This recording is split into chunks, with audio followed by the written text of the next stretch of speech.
Karena tak bisa keluar rumah selama pandemi, banyak warga AS akhirnya memborong elektronik untuk meluangkan waktu hingga untuk bekerja dan belajar. Salah satu akibatnya, chip semikonduktor menjadi barang langka. Dan ditambah perbakan COVID yang mengganggu produksi dan distribusi, keterbatasan ini berlanjut hingga 2022. Well, it seems that chips are inside everything. Initially, they were niche markets for things like hearing aids, electronics that NASA used in satellites. But today they're in almost everything. Your smartphone is full of chips. Everything you do with a smartphone is done by a chip. More and more, the electronics is the differentiating factor in products. Automobiles these days contain thousands of chips. You ask what it would be like without chips? Well, it would be like the 1940s.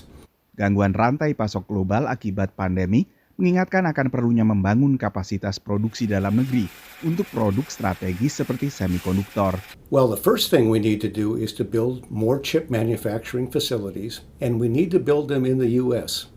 So today the United States consumes about half of the chips that are manufactured globally, but we only manufacture about 10% of them here in the U.S. And we've learned recently how dangerous it is to be dependent on a critical resource like this with overseas suppliers. Congress is considering a bill right now to provide incentives to companies to build more chip manufacturing plants in the United States. Pada awal pandemi, produsen otomotif membatalkan pesanan chip karena mengantisipasi penurunan permintaan.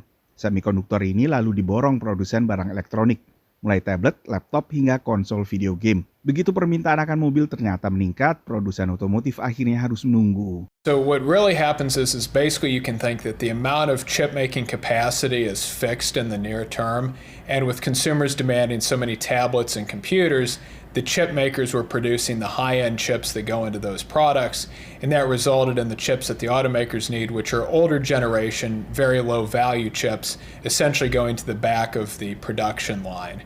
And so as we're starting to see consumer demand for those high-end electronics start to slow, that frees up capacity for the chips that the automakers need. Hopefully by the latter half of 2022, the chip shortage will have pretty much straightened itself out. Pada awal Februari, Asosiasi Industri Semikonduktor mengumumkan bahwa penjualan chip selama tahun 2021 melampaui 555 miliar dolar. Ini adalah peningkatan 26% lebih dibandingkan tahun sebelumnya. Dan untuk tahun 2022, mereka memperkirakan kenaikan permintaan bakal membuat penjualan melonjak hampir 9%. Dari Washington DC, saya Nova Purwadi dan tim VOA.